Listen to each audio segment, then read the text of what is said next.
Just after 4 p.m. one December afternoon in 1987, a Melbourne office block became a scene of carnage. In all my years of policing and as a detective, this is absolutely the worst crime scene I ever saw. Relatives of the victims had to be restrained by police as they raced to the scene. Innocent office workers found themselves caught up in a terrifying ordeal as they witnessed friends and colleagues being killed in front of them. I never believed you could smell fear. He absolutely stank. He just walked over and held the gun barrel about an inch away from Michael's scalp and shot him again. The man at the centre of the chaos was a young student whose pent-up anger and frustration would lead to a tragic outcome. He was a volcano waiting to erupt. He was a time bomb waiting to go off, and it went off on December the 8th, 1987. They have trucked to me in the building with a dead man, looks like on the footpath, and I'm not quite sure. It's right in front of me, please.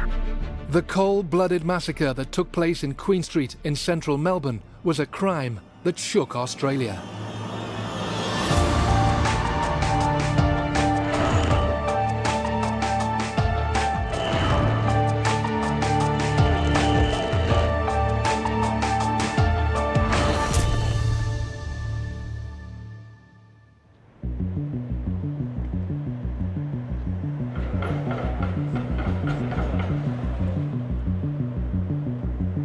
Queen Street's predominantly one of the busiest streets of Melbourne.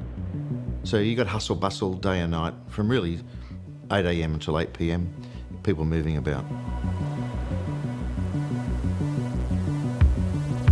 The Queen Street area of Melbourne in the 1980s was part of the Central Business District, and it still is to this day.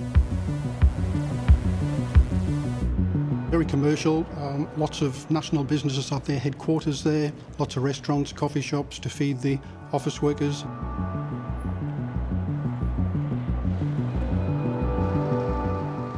Now it's a major city hotel, but in 1987, the building at 191 Queen Street was home to several large businesses, including the national headquarters for Australia Post. They had several floors. It was also the headquarters of the Telecom Employees Credit Union, which was on the 5th floor. There was also a number of other offices. There was about between 850 and 1,000 people who worked in that building. 18 stories high on the corner of Littleburg and Queen Street. On December the 8th, 1987, staff in the building on Queen Street were going about their daily business. We were on the 11th floor. It was an open plan building, and in those days you could walk in and you could go to any floor you liked. There was some security on some floors, like there was the Telecom Credit Union on the 5th floor, which had obviously some security. December the 8th for me was a busy working day. Nothing out of the ordinary, but it was a very busy day. It was obviously close to Christmas, and we were wrapping up the financial reporting for the previous month. I worked on the 11th floor in Queen Street, Australia Post, in the revenue and expenditure area, revenue and accounting area. I worked on the 14th floor of the Australia Post building. I knew all of the people by name on our floor, but Australia Post had maybe 14 or 15 floors. You knew a lot of people to nod to or to say g'day to in the lift. Also that morning, inside his home in the quiet suburb of Preston, 10 kilometres north of Melbourne, a young student by the name of Frank Vitkovic was preparing for the day ahead.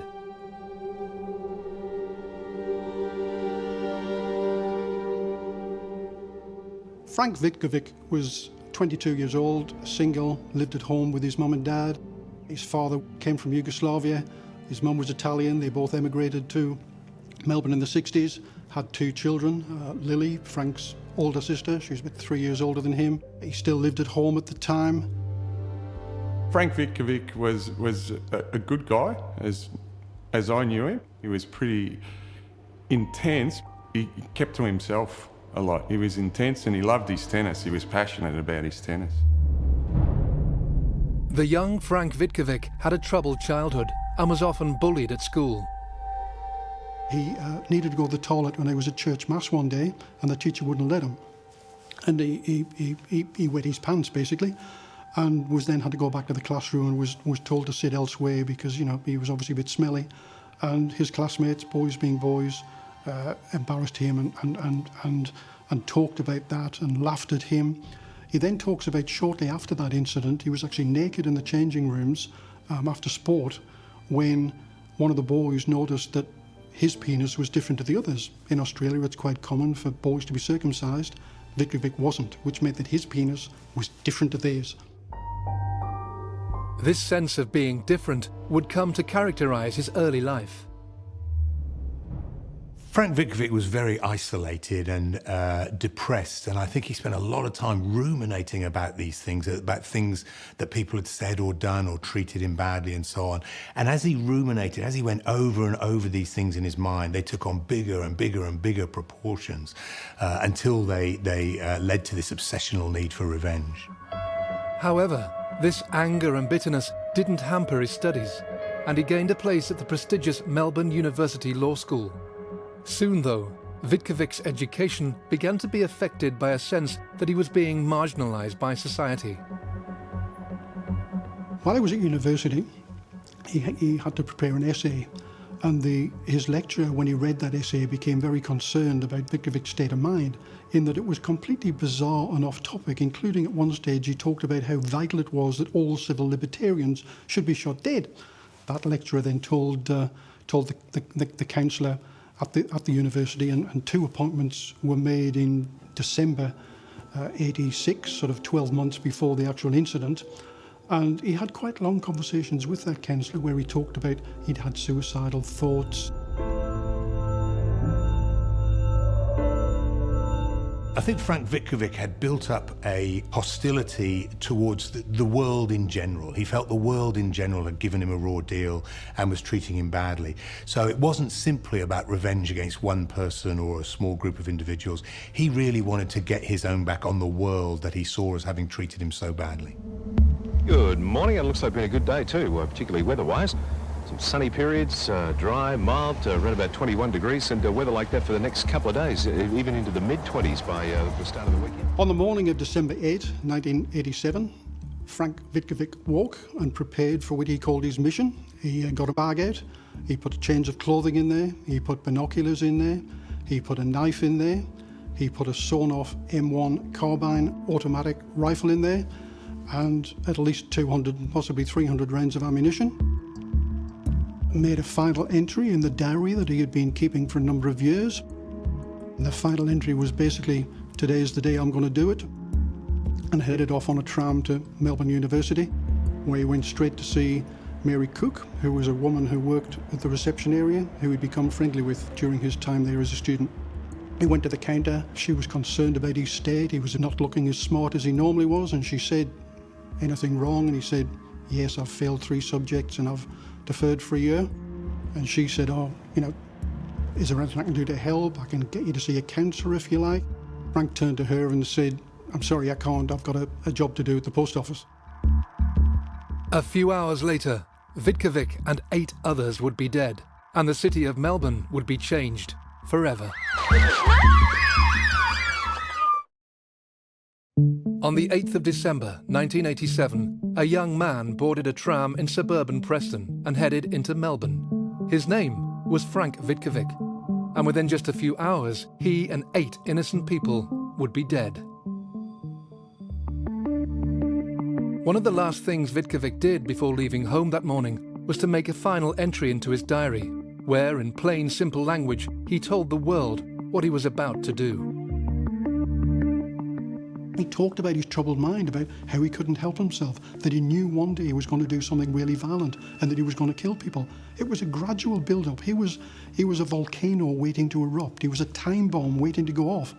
And it went off on December the 8th, 1987. Inexplicably, in his own mind, Vitkovic had channeled all his anger onto one man, a man he believed was somehow responsible for all his problems. This unsuspecting individual was his former friend and tennis partner, Con Margelis. Frank Vitkovic and Con Margelis had known each other since primary school. They went to the same primary school, the same secondary school. Con was one of Frank's few friends. He didn't have many friends. That relationship soured when, in late 84, early 85, Frank damaged his knee whilst out jogging. I remember that he was injured and it frustrated him because he wanted to play tennis. He couldn't play A, to the level that he wanted to, and B, as much as he wanted to. Con, in Frank's mind, wasn't as supportive as he should have been. In fact, he used to laugh at the fact that Frank was no longer as fit, and Frank started putting on a bit of weight and getting chubby. And in Frank's mind, Con was not a true friend, and that was basically the start of the troubles between them. Very strong friendship for a number of years fell out over the knee. On that December afternoon, Vitkovic had made up his mind that Con had to pay for his supposed betrayal of their friendship. Frank made his way to 191 Queen Street, entered at the ground floor at about the 4 o'clock mark. He was seen on the 9th floor, around about 4:05, carrying a bag. He then went at 4:16, and we know that because of the CCTV footage, to the counter of the Telecom Employees Credit Union. He stood patiently at that counter, waiting to be served. A woman came to the counter and said, "What do you want?" And Frank said, "I'd like to see Con Margelis, please." That lady then walked behind the counter out of sight to where Con's office was. Con then came to the counter, and even though he hadn't seen Frank for a number of months because they'd become estranged, he greeted Frank with a cheery hello. It was at that point that Frank pulled a gun that he'd hidden underneath his jacket out, pointed it at Con, and pulled the trigger almost immediately. It misfired, didn't go off. Con said, "You've got to be joking," and then fled, along with the 4 or 5 other people that were on that floor at the time that had heard the commotion. My partner and myself were acting as 503, which is the afternoon car for the City of Melbourne. Therefore, any crime in Melbourne comes to us. I want media liaison advised for all people in buildings in Queen Street to keep away from the shop windows, please. We've got people sitting out the windows. We got a call from our D24, which is our police dispatch, and we were just told, "Shots fired in Queen Street, your job." Off we went. All units to wear flak jackets. I was inspecting the prisoners at the City Watch House, and I had a portable radio with me, and then a call came over from D24 in relation to an armed robbery at 191 Queen Street. Following that, there was another call to the effect that shots had been fired. So at that stage, I got on the radio to D24 and just advised them that I'd be on the way. So we moved on real quick, lights and sirens, and we hit the tram tracks in the centre of the street and took off towards Queen Street. Back at 191 Queen Street, the 5th floor was a scene of chaos. Staff were confronted by a gunman, Frank Vitkovic, who was chasing them around the office to prevent them escaping.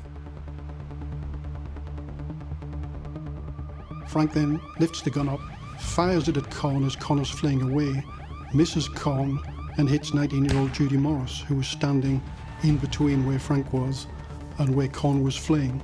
She became the first victim on level 5. Con Margelis had taken cover in the toilet, terrified the gunman would track him down. He would ultimately survive the massacre. Vitkovic, meanwhile, unable to find Con, had new targets in his sights. It became more than just about Con. Frank obviously decided that he was going to die that day. He wanted to kill Con first, couldn't find Con, so he decided that others would have to die. This was his way of righting this terrible wrong that had been done to him, almost, I suggest, symbolically through this one person. But then, as we know, through as many other people as he could kill, this general anger towards the world and society. With one person dead on the 5th floor, Frank Vitkovic decided to leave that level and go hunting for more victims. He chose the supposedly secure 12th floor. The entrance to the offices were protected by a security door. However, the procedure that restricted access was fundamentally flawed. Employee John Dirac got up from his desk, walked, looked through the small window, couldn't see any reason why he shouldn't open the door. The minute that door was opened, Vitkovic levelled his gun at John Dirac and shot him. John Dirac would survive the shooting at Queen Street. Other workers wouldn't be so fortunate. Immediately after shooting Dirac, Vitkovic heard 20-year-old Julie McBean scream. He then walked straight towards her and was heard to say at the time, and he was cocking and recocking his gun. That's when he first realised it could only fire one at a time, and he was fiddling with it, and he actually said, "They expect me to kill people with this gun." He then walked up to her and shot her twice, victim number 2. After killing Julie, Frank walked into a partitioned office where David Spencer, 38, was hiding. He was heard to say, "Please no." Vitkovic ignored that, shot him. He then turned and walked out of that office towards 18-year-old Nancy Avignon, who was lying on the floor under her desk, again pleading for her life. He shot her twice from about 3 meters away, wounding her each time. He then walked straight up, put the gun to her head, and finished her off.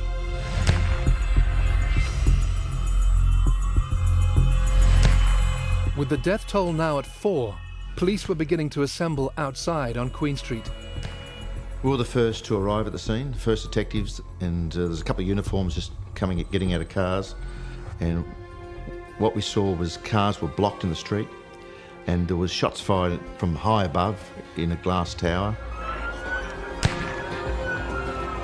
Meanwhile, workers on other floors in the building were beginning to realise something was terribly wrong. It wasn't long before someone noticed out the window that there was a car parked across Queen Street and there was police activity out there. There's probably 8 or 9 of us looking out the window thinking, what's going on, what's going on? Well, it was probably only a few minutes after that that we heard on the 12th floor, bang, bang, bang, and then realised, you know, something's on here. At the same time, Glenn Schilling, who worked on level 14, was heading for the lifts to begin his journey home as shots rang out. On the way down, I heard several fairly loud bangs. When I got to the ground floor, I went to get out of the lift, and there was a couple of policemen that were taking a bit of shelter behind a couple of pillars. The police told Schilling to get back in the lift and go back up. There was another person in the lift with Schilling, and that person pressed the lift to the 11th floor. Schilling wouldn't normally have gone to the 11th because he worked on the 14th. We heard a couple of more bangs, and he got out at the 11th floor.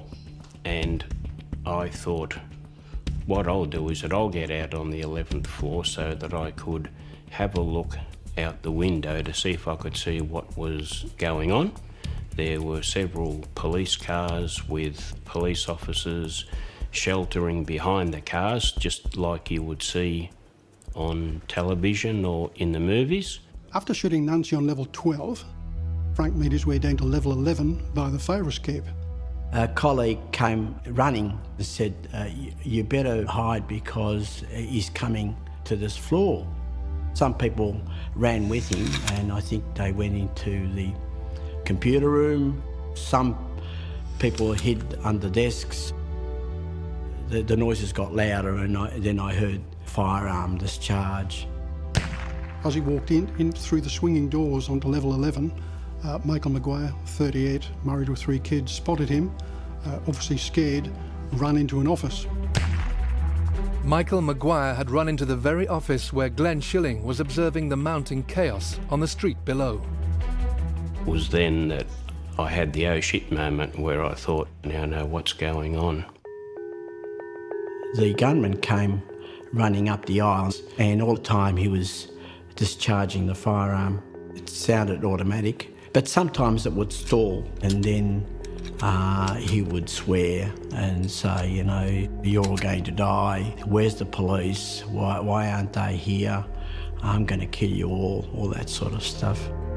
Unfortunately, the gunman had seen Michael Maguire and shot him once. I had jumped under a desk. Michael was pleading for his life. He was saying, please don't shoot me. I decided the best course of action was just to stay hidden and hope that he wasn't aware that I was there. He then walked back to Michael, who was still in great distress, and He just walked over and held the gun barrel about an inch away from Michael's scalp and shot him again. The gunman walked out and I heard Michael's last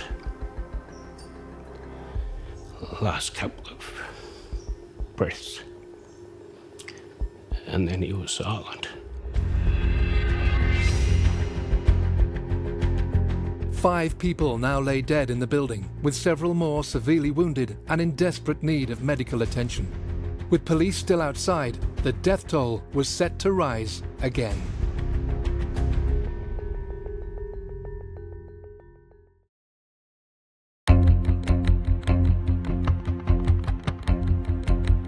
In the heart of Melbourne, a gunman was out of control, stalking the floors of a Queen Street office block.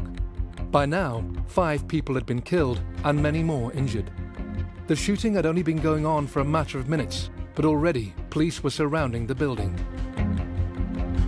We'd ordered the SWAT team some 3 minutes earlier and we were told they were 15 minutes away. And I remember saying, 15 minutes? Fuck that, it can't be 15 minutes. What we didn't know was how many offenders there were, because there were calls coming through to D24 saying that a person was on the 5th floor, on the 12th floor, on the 11th floor. There were shots being fired, and because it was such a fluid scene, we weren't able to confirm whether there was 1 or 2 or more offenders. We were still acting on the basis of the fact it was an armed robbery and considered the fact it was an armed robbery had gone wrong, and that's why the shots had been fired. Tragically, robbery was the last thing on Vitkovic's mind. Vitkovic walked across level 11, firing at random, saying, "You're all scum." He spotted Don McElroy in a corner, fired, hitting him once. Don McElroy then fell against the window, a floor-to-ceiling window overlooking Queen Street, and smashed that window. Vitkovic then walked away for about another minute, again firing random shots. McElroy was screaming in pain. Vitkovic walked up to him and said, "You're giving me a lot of trouble, fat man," and shot McElroy again. McElroy survived. His next victim was Marianne Van Eyck, 38. She was quivering with fright, obviously scared. Vitkovic walked up to her and said, "Don't worry, I'm going to put you out of your misery," held the gun to her head, fired once, making her victim number 6. Catherine Dowling and Rosemary Spiteri were also hiding under their desks on level 11. Vitkovic started firing at them, hit Kathy, killed her, wounded Rosemary. He then went up to Rosemary at close range and shot her in the neck. She survived. Catherine didn't.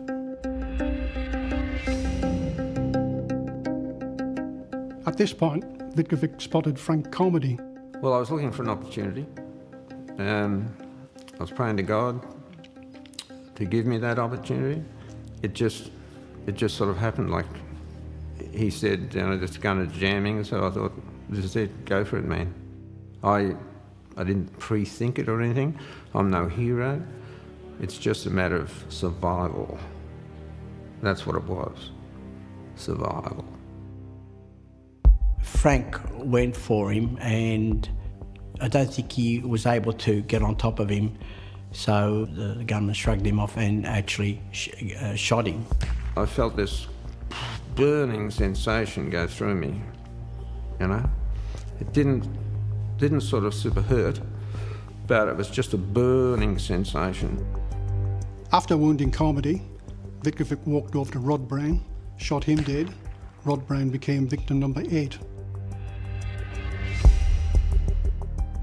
Tony Joya was hiding at this stage, saw Rod Brown get murdered, and Tony was convinced that he was going to be next. I thought he had his back to me then, and at that moment I decided to jump him. We wrestled, and I think we both fell on top of Frank, maybe, and I think somebody took the gun off him. Another lady came out of her hiding place, took the gun off them. She had it off and hid it in the fridge. We were grappling with the gunman. I think I was on top of him, Frank was next to me, and Don and McElroy and Claire Chalkley sort of sat on him. Imagine this, they're on the floor, they've got the gun away from him, but Vitkovic is desperate, he's crawling towards the broken window and he's trying to shake these people off. It's at this point that Vitkowic's obviously decided, I haven't got the gun anymore, I can't shoot myself, which was probably his intention. He's lost that option, he sees the window and he's obviously decided to hurl himself to his death. He was fighting hard, he was trying to get away and wasn't saying anything, just, muffles and groans and things like that. There was no words. He's a big bloke, he's crawling along, he crawls through the broken window, cuts his stomach and head shockingly, bleeding profusely, and he's trying to kick them off. I tried to stop him. I had him by his ankles and somebody had hold of me because they were worried that I would go over as well. And he was actually able to reach a point where his ankles were where the window was broken and the rest of his body was hanging over the balcony, and he desperately wanted to plunge to his death. On the street, police and witnesses below were observing the chaos on the 11th floor with a sense of confusion. We thought, it's a victim trying to free himself. And of course you would. Why would you think any different? And we watched this victim for this minute and a half, which again seemed like an hour. And then eventually we saw another person that his hands were hanging onto the victim. So we could see a struggle, and this didn't make sense. Why would an offender be struggling with a victim? And all this was racing through our mind as the adrenaline's pumping, trying to analyse it. And then we saw something extraordinary. The person, mostly out of the window, seemed to fight off his saviour, and then he was free. And down he went, 11 floors, face down, into the pavement. Police that saw him fall witnessed that body bounce to the height of a car. There's a man, looks like he's shot from into the building with a dead man, looks like on the footpath, and I'm not quite sure. He's right in front of me, please. Stand by. And I had to step back, quite literally. I had to step back as he fell where I was standing. The time of his death was recorded by police at 4:34 and 34 seconds, meaning he killed 8 people in less than 17 minutes.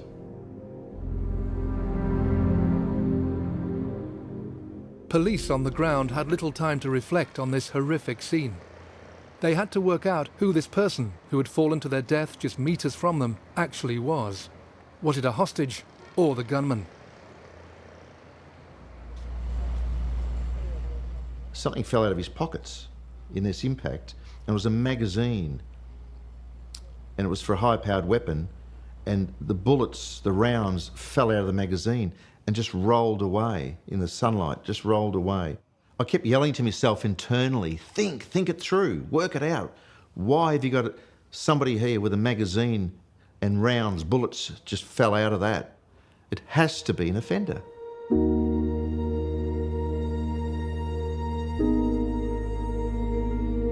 After the gunman had gone out the window, Tony was yelling out, they're all dead, Rod's dead, Kathy dead, Marianne's dead. He came over to me and he said, don't die, Frank, don't die.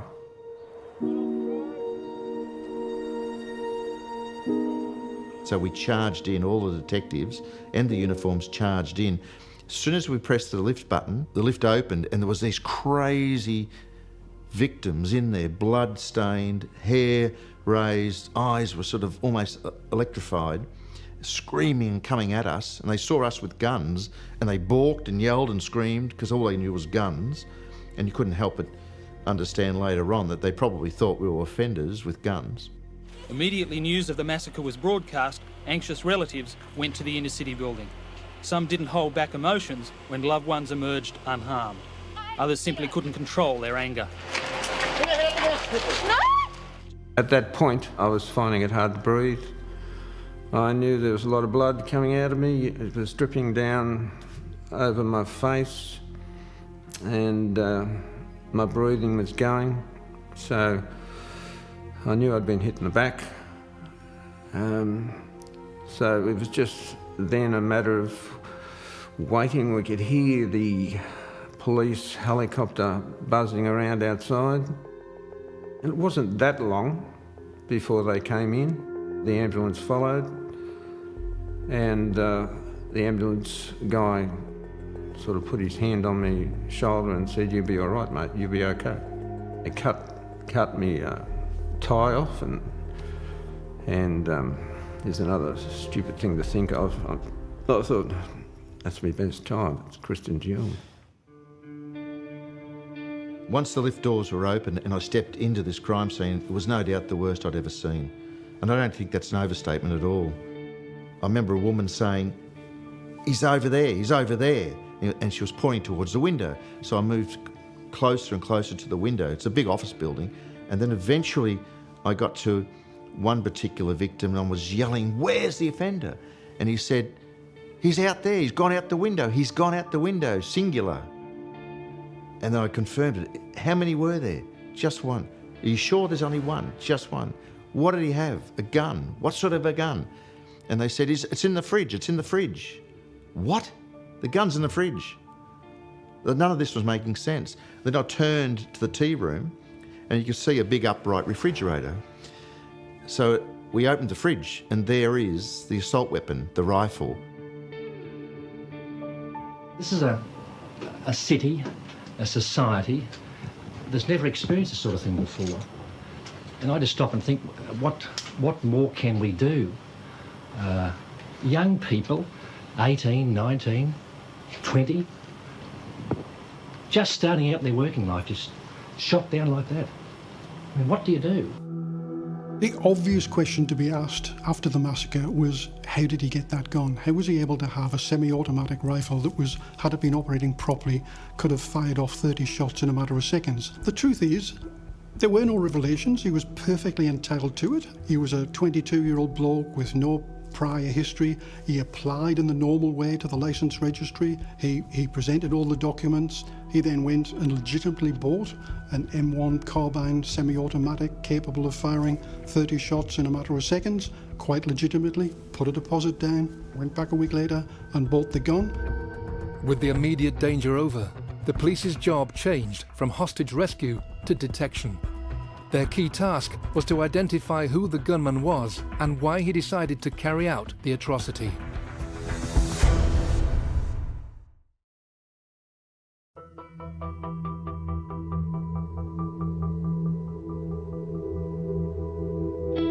In December 1987, an army of police, legal and mental health experts began to gather. They were tasked with determining why 22-year-old Frank Vitkovic had killed 8 people before throwing himself off the 11th floor of a Melbourne office block. The survivors of the massacre, meanwhile, faced their own demons.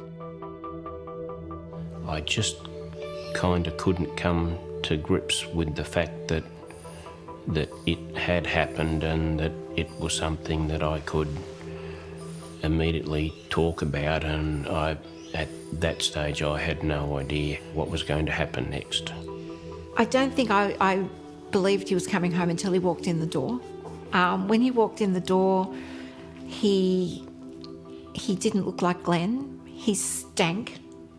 The smell of fear. I never believed you could smell fear. He absolutely stank. I've never smelled anything like it, and I never want to smell it again. That night, Glenn didn't speak much at all. He was very zombie-ish. After my parents had gone home, he started to speak to me, but he spoke in a monotone, and it was like a robot talking to me, and he just spoke the whole incident through. On the evening of the incident, I don't think I slept at all. I can't really remember, but I don't recall nodding off at all. And I got up the next morning and I thought, well, I should go to the doctor. And I really didn't know why I was going to the doctor, because he couldn't do anything, but I figured that's the place you should head. So I went to the doctor and I just howled the whole time I was there, and I said to him, I'm crying my eyes out, but I really don't know why. It was devastating. We all knew each other, we all, socialised with each other, and I mean, the initial time that I was in hospital, it was unbelievable. You just couldn't grasp that this was real and that you wouldn't see these people again, It was just unbelievable. In the weeks afterwards, I spent most of my time home. I don't think I went out. And my family shielded me from various people who wanted to talk to me, mostly from the media. But I did see some people from senior management Australia Post, and also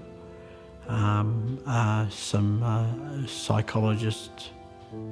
Mark Creamer was one of those people that I saw.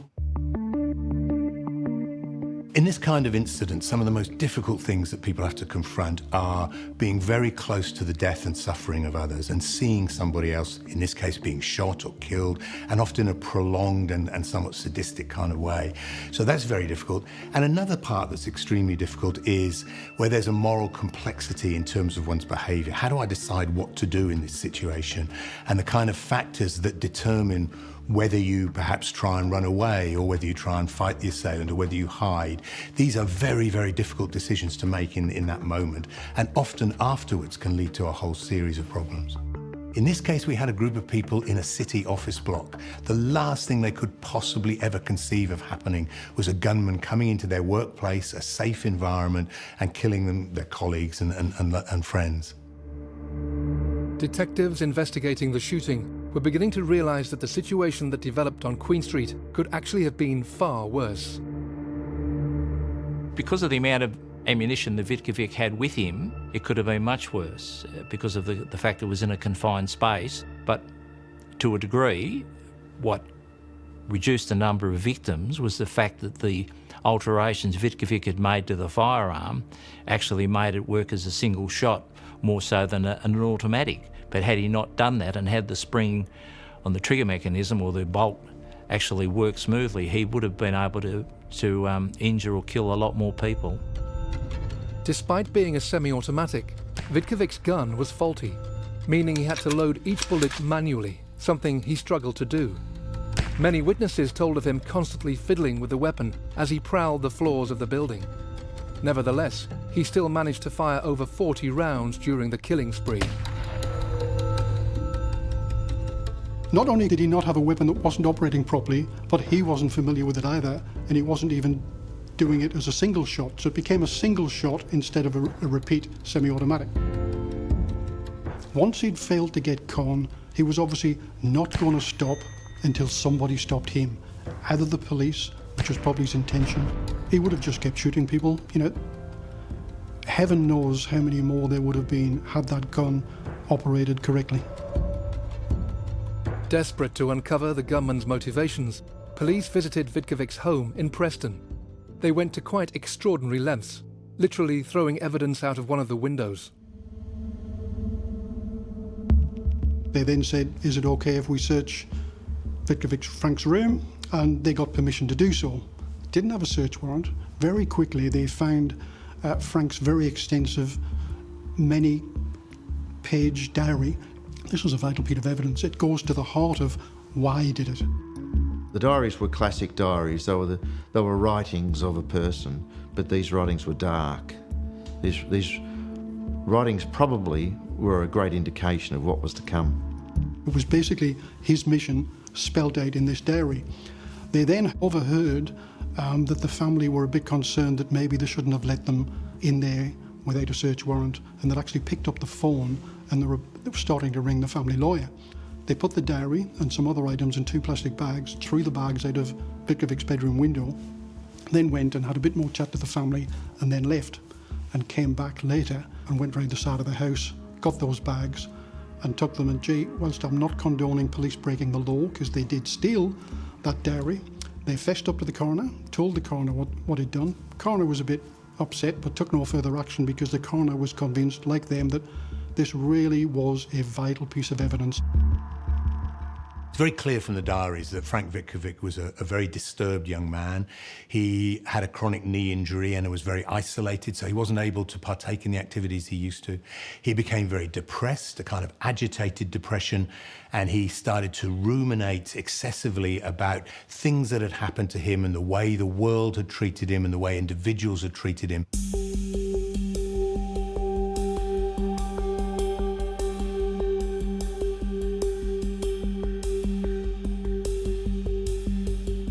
He gradually became more and more angry, more and more obsessed with the idea of revenge against the world and against individuals who had hurt him.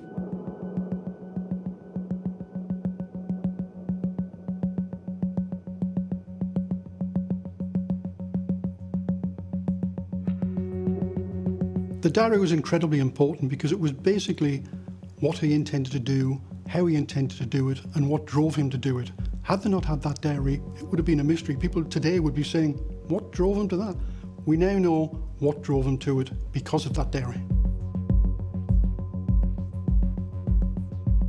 I don't think there's any doubt that if we had had access to those diaries prior to the shootings, that would have been a very, very powerful warning sign. I think that there's enough information in those diaries to warrant a significant intervention to try and prevent this happening.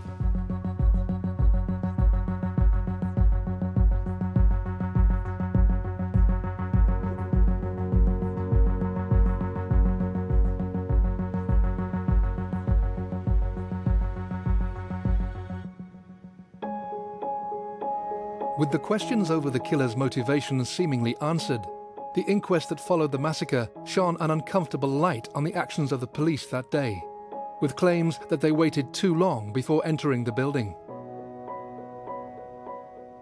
If there was criticisms about how long it took for us to get to the 11th floor and to lend assistance, then I accept those criticisms. It is one of the most horrific crime scenes you could ever imagine.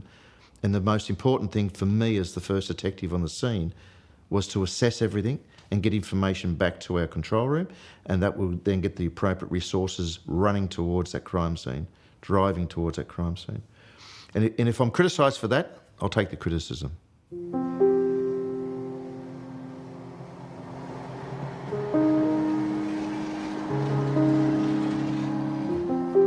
Even now, years later, it is still hard to believe that at 4 o'clock on a December afternoon in 1987, the building on Queen Street in Melbourne became the setting for an unthinkable act of violence.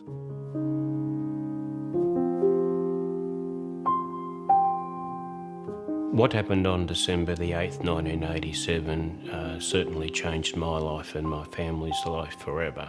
It's been 30 years since, but the incident might as well have been yesterday. The Queen Street incident changed Glenn forever. He doesn't talk about it at all. It is never mentioned in this house. I could count on one hand the number of times Queen Street has been discussed in this house in the last 30 years. It's just never mentioned. I look at it from a positive point of view. That is that I had 30 years bonus in my life. I've seen my children grow up, get married, have their own children, and forever thankful that I survived. What happened on Queen Street that day has just totally affected my life. The emphasis on having, you know, the big job, plenty of money, flash cars,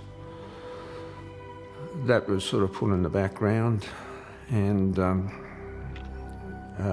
fact of, you know, having your life, having your family, and being able to be at home with them there, watch your kids grow up, all these things were just number one.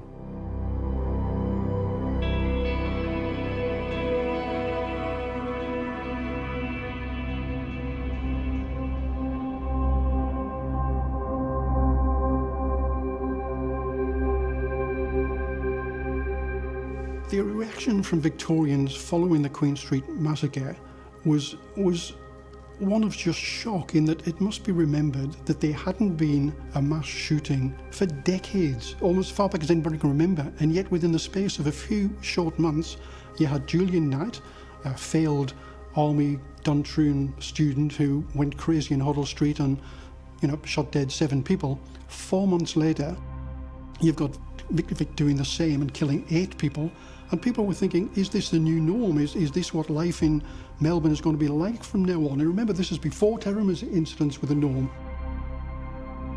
It still resonates today. Everybody knows about the Queen Street.